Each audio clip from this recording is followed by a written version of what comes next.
Corona को लेकर IMA ने जारी की एडवाइजरी। आईएमए ने सभी से मास्क लगाने की अपील की। साबुन से हाथ धोएं, सैनिटाइजर का इस्तेमाल करें, सोशल डिस्टेंसिंग का करें पालन। आईएमए ने पब्लिक गैदरिंग से बचने के दिए निर्देश। संभव हो तो अंतर्राष्ट्रीय यात्रा से परहेज करें। सर्दी, खांसी, जुकाम जैसे लक्षण दिखने पर जांच कराएं। शादी समारोह, रैली को टाला जाए। सभी लोग सार्वजनिक जगहों पर मास्क पहनें।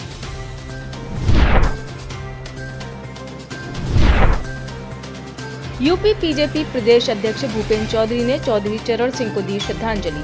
बीजेपी प्रदेश अध्यक्ष भूपेंद्र चौधरी पहुंचे हापुड़। पूर्व प्रधान चौधरी चरण सिंह की जन्मस्थली नूरपुर में हुआ चौधरी चरण सिंह जयंती का आयोजन। जन्म दिवस पर हवन पूजन के बाद पूर्व पीएम को श्रद्धांजलि अर्पित की गई। करीब 10 बजे नूरपुर पहुंचे प्रदेश अध्यक्ष भूपेंद्र चौधरी ने चौधरी चरण सिंह को दी श्रद्धांजलि।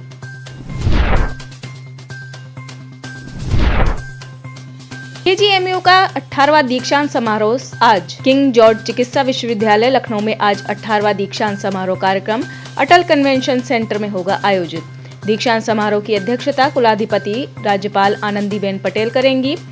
विशिष्ट अतिथि के तौर पर डिप्टी सीएम ब्रजेश पाठक करेंगे शिरकत। आयोजन में 41 मेधावियों को दिए जाएंगे मेडल।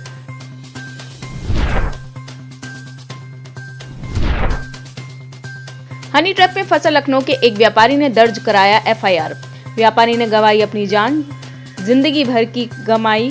पूर्व में एक शिकार व्यवसायी ने की थी आत्महत्या। सुसाइड नोट डायरी के आधार पर आरोपी की हुई थी गिरफ्तारी। मामले में राहिला बेगम और उसके सहयोगियों को भेजा गया था जेल। हाई कोर्ट से आरोपी महिला राहिला की जमानत के बाद अब लखनऊ के व्यवसायी ने कराया मुकदमा दर्ज। पुलिस ने आरोपी राहिला को गिरफ्तार कर भेजा जेल। पुलिस रैकेट से जुड़े अन्य लोगों की कर रही तलाश। मामला शहर कोतवाली का है।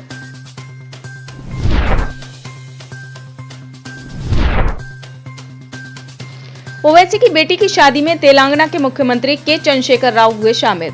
ओवैसी की बेटी की शादी में शामिल हुए तेलंगाना के मुख्यमंत्री के चंद्रशेखर राव, जिन्होंने दूल्हा दुल्हन से भेंट कर उन्हें अपना आशीर्वाद दिया। शादी समारोह की एक तस्वीर भी सामने आई है, जिसमें अजदुद्दीन ओवैसी और तेलंगाना के मुख्यमंत्री केसीआर दूल्हे के साथ नजर आ रहे हैं। तस्वीर में अजदुद्दीन ओवैसी के भाई अकबरुद्दीन ओवैसी भी नजर आ रहे हैं। राजनीतिक प्रतिद्वंदी होने के नाते केसीआर और अजदुद्दीन ओवैसी एक मंच पर काफी कम दिखाई देते हैं।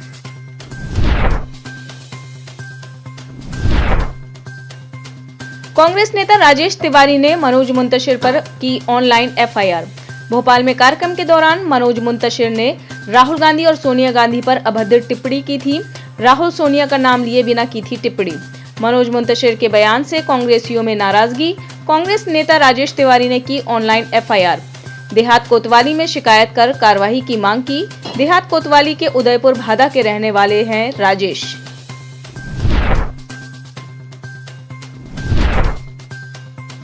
दिशा सालियान के केस में आदित्य ठाकरे का होना चाहिए नार्को टेस्ट। के सिंह। दिशा सालियान के केस की जांच एसआईटी द्वारा कराए जाने पर सुशांत सिंह राजपूत के पिता के सिंह ने कहा, ये बहुत पहले होना चाहिए था, लेकिन सरकार दूसरी थी इसलिए नहीं किया गया। ये फैसला सही है। पिछली सरकार में जांच सही से इसलिए नहीं हुई क्योंकि उनके लोग मामले में शामिल थे। जैसा मैंने खबरों में देखा उसमें आदित्य ठाकरे का नाम आ रहा था। सच्चाई का पता एसआईटी की जांच में लगेगा। आदित्य ठाकरे का नार्को टेस्ट होना चाहिए।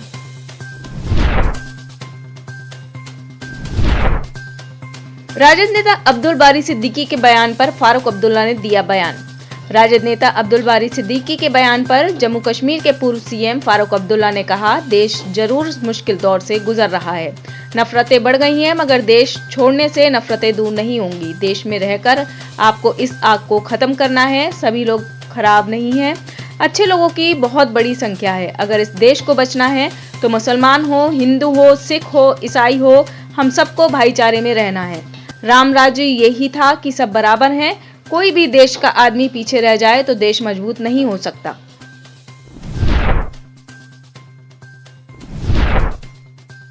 कोरोना की नेजल वैक्सीन को मिली केंद्र सरकार से मंजूरी। कोरोना की नेजल वैक्सीन को केंद्र सरकार से मंजूरी मिल गई है। यह वैक्सीन दुनिया की पहली नेजल वैक्सीन है। इस वैक्सीन को 18 साल से ज्यादा उम्र के लोगों को बूस्टर डोज के रूप में दिया जाएगा। इसको भारत बायोटेक और वॉशिंगटन यूनिवर्सिटी ने मिलकर बनाया है।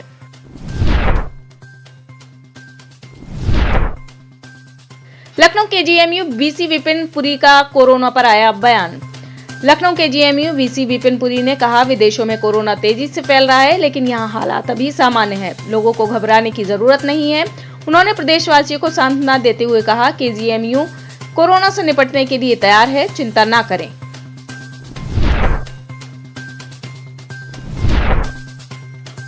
हाईकोर्ट की शीतकालीन अवकाश के चलते टला नगर निकाय चुनाव। हाईकोर्ट के शीतकालीन अवकाश के चलते नगर निकाय चुनाव पर रोक रहेगी जारी। इस वर्ष नहीं हो पाएगा नगर निकाय चुनाव। अब अगले वर्ष ही जारी होगी नगर निकाय चुनाव की अधिसूचना।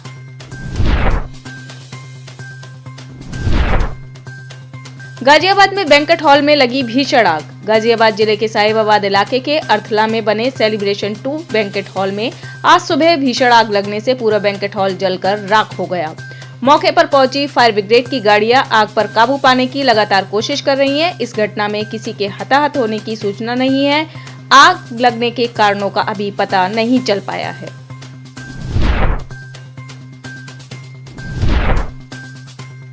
पूर्व मुख्यमंत्री फारूक अब्दुल्ला ने कश्मीरी पंडितों पर दिया बड़ा बयान। जम्मू कश्मीर के पूर्व मुख्यमंत्री फारूक अब्दुल्ला ने कश्मीरी पंडितों को लेकर बड़ा बयान दिया है।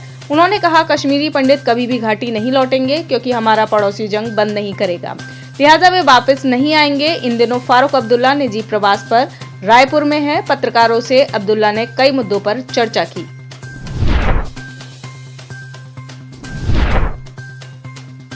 बिहार सरकार में ऊर्जा मंत्री विजेंद्र यादव ने किया बड़ा खुलासा। विजेंद्र यादव ने कहा कि डॉक्टर संजय जायसवाल एवं विजय कुमार सिन्हा के कारण ही बिहार में एनडीए गठबंधन टूटा। विजय कुमार सिन्हा तो नीतीश कुमार के सरकार में मंत्री भी थे। उन्हें अपने कामकाज का रिपोर्ट कार्ड पेश करना चाहिए। भाजपा जब सत्ता में होती है तो कुछ नहीं करती, सत्ता से बाहर जाते ही वह चीखने और चिल्लाने लगती है। विजेंद्र यादव ने कहा, 4 महीने पहले जब एनडीए सरकार बिहार में थी तो उस समय राज्य में सब कुछ ठीक था, लेकिन अब बीते 4 महीने में सब कुछ खराब हो गया है।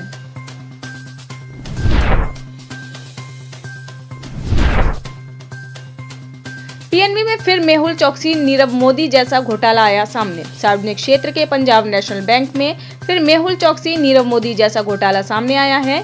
सीबीआई ने पीएनबी के एक अधिकारी के खिलाफ 34 फर्जी बैंक गारंटियों पर 168.59 करोड़ रुपए की धोखाधड़ी के आरोप में एफआईआर दर्ज की है। बैंक अधिकारी को निलंबित कर दिया गया है। मेहुल चौकसी नीरव मोदी के घोटाले के करीब 4 साल बाद इसी तरह का ये पहला मामला सामने आया है।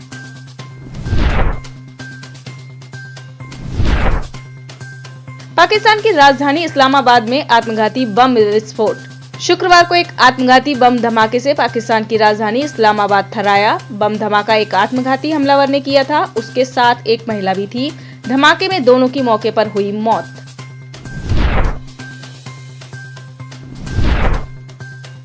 चीनियों की विदेश यात्रा पर अभी तक कोई पाबंदी नहीं। कोरोना संक्रमण से बेहाल चीन। हालात बेकाबू होने के बाद भी वहां की सरकार ने अब तक अपने नागरिकों की विदेश यात्राओं पर कोई भी पाबंदी नहीं लगाई है।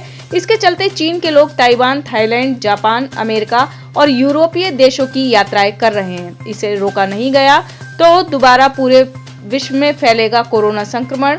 फिर इस महामारी के अंतहीन संकट में फंसेंगे विश्व के सभी देश।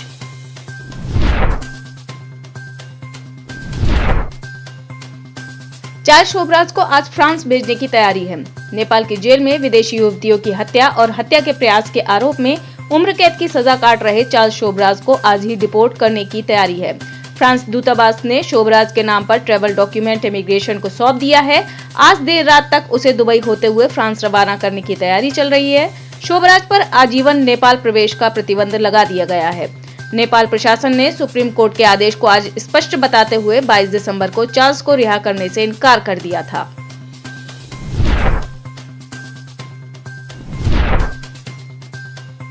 कंधार में तालिबान प्रमुख और अमीर उल मोमिनीन हिब्बतुल्लाह अखुंदजादा की हत्या। अफगानिस्तान में महिला उच्च शिक्षा पर प्रतिबंध को लेकर अफगान तालिबान में फूट है। तालिबान के गृह मंत्री सिराजुद्दीन हक्कानी और रक्षा मंत्री मुल्ला याकूब ने कंधार में तालिबान प्रमुख और अमीर उल मोमिनीन हिब्बुल्लाह अखुंदजादा की हत्या कर दी है।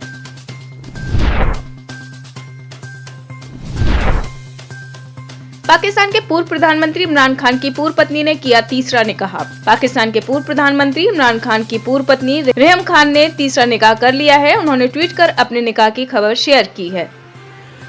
आप इस खबर के बारे में क्या सोचते हैं, हमें कमेंट सेक्शन में बताएं। साथ ही ब्रह्मास्त्र न्यूज को सब्सक्राइब और शेयर भी जरूर करें।